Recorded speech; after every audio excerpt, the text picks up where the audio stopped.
চলিবলৈ পইচা দে 50-60 হাজাৰ মান।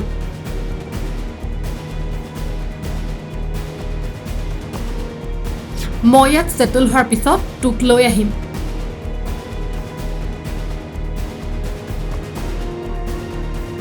কেছখন জলদি শেষ কৰিব কম আজি। এয়া কিন্তু প্ৰেমিক প্ৰেমিকাৰ বাৰ্তালাপ নহয়, এয়া 6-7 বছৰৰ পুৰণি চিনাকি এহাল যুৱক যুৱতীৰহে বাৰ্তালাপ। কাৰণ এই যুৱকজনৰ মতে বিতৰ্কিত যুৱতীগৰাকী তেওঁৰ প্ৰেমিকা নহয়, মাত্ৰ 6-7 বছৰৰ পৰা দুয়োৰে ভাল চিনাকিহে আছে।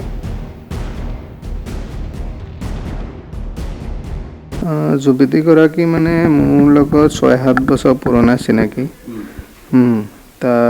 মানে তাই এনেতো ইমান ক্লোজ নাথাকে, কিন্তু যেতিয়া পইচা থাকে হাতত তেতিয়া তাই ক্লোজ হৈ থাকে। বাকী এনে কোনো ৰিলেশ্যন নাই মোৰ তাৰ লগত, চিনাকি আছে ভাল। ইতিমধ্যে আৰক্ষীয়ে আটক কৰিছে যোৰহাটৰ নিজ গৃহতে লুটপাট কৰি যুৱতীক ধন যোগান ধৰা য়শ ধনুকাৰ নামৰ যুৱকজনক। সংবাদ মাধ্যমৰ সন্মুখত যুৱকজনৰ বিস্ফোৰক মন্তব্য। ইয়াৰ পূৰ্বে দুবাৰকৈ বিবাহিত পূবালী দত্ত। এই বিষয়ে আগতে অৱগত নাছিল য়শ। পূবালী দত্ত কেইবাৰ বিয়া হৈছে? তাই আগত 2বাৰ অলৰেডি বিয়া হৈ এনেকুৱা কেছ চলি আছে বুলি আগত গম নাপাইছিলো, কিন্তু এনেই নাহে, টকাৰ প্ৰয়োজন হলেহে কাষ চাপে যুৱতীগৰাকী। তাই এনেতো ইমান ক্লোজ নাথাকে, কিন্তু যেতিয়া পইচা থাকে হাতত তেতিয়া তাই ক্লোজ হৈ থাকে। 6 মাহৰ পিছত বিয়াৰ কথা পতাৰ প্ৰতিশ্ৰুতি দিছিল য়শক। তাই মানে মোক কৈছিলে যে 6 মাহ ৰৈ দে, তাৰপিছত আমি কথা পাতিম। এয়া য়শ ধনুকাৰ নামৰ যুৱকজন আৰু পূবালী দত্ত নামৰ যুৱতীগৰাকীৰ হোৱাটছএপ যোগে হোৱা বাৰ্তালাপৰ কিছু অংশ। সংবাদ মাধ্যমৰ সন্মুখত যুৱতীগৰাকীক ব্লেকমেইলাৰ আখ্যা দিয়া য়শ ধনুকাৰে এই বাৰ্তালাপত নিজে উল্লেখ কৰিছে যোৰহাটত সেটেল হোৱাৰ পিছত তেওঁক লৈ অনাৰ কথা। আৰক্ষীৰ জিম্মাত থকা অৱস্থাত এতিয়া য়শৰ অভিযোগ, ছোৱালীজনীয়ে প্ৰেছাৰ দিয়ে এইবোৰ কাম কৰিবলৈ। তাই মোৰ ব্ৰেইন ৱাছ কৰিছিল।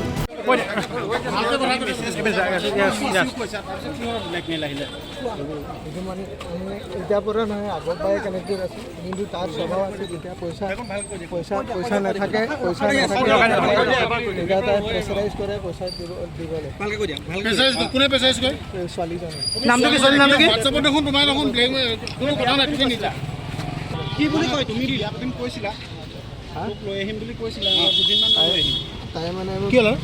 তাই মানে মোক কৈছিলে যে 6 মাহ ৰৈ দে, তাৰপিছত আমি কথা পাতিম।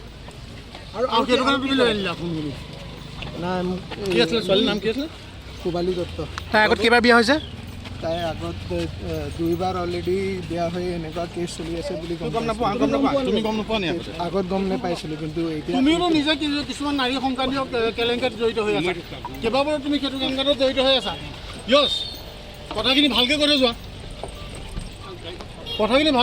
তুমি। যুৱতীৰ বিৰুদ্ধে অভিযোগৰ ওপৰত অভিযোগ য়শ ধনুকাৰৰ। 6-7 বছৰৰ চিনাকি যুৱতীয়ে ধন বিচৰাৰ পৰা আৰম্ভ কৰি প্ৰেছাৰ দিয়ালৈকে, পৰ্টেলৰ সাংবাদিকে ঘৰৰ গহনা বিক্ৰী কৰিবলৈ জোৰ দিয়াৰ পৰা আৰম্ভ কৰি 7 লাখ টকা হাতত লোৱালৈকে। এয়া মাত্ৰ এটা পক্ষৰ ভাষ্য বা অভিযোগ। এতিয়াও আটক হোৱা নাই পৰ্টেলৰ সাংবাদিক বা যুৱতীগৰাকী। তিনিপক্ষৰ ভাষ্য গ্ৰহণৰ পাছতহে পোহৰলৈ আহিব ঘটনাৰ আচল ৰহস্য।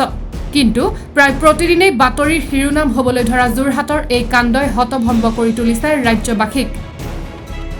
কোন সঁচা কোন মিছা সেয়া স্পষ্ট হ'ব অন্য 2 অভিযুক্তৰ ভাষ্য গ্ৰহণৰ পিছতহে।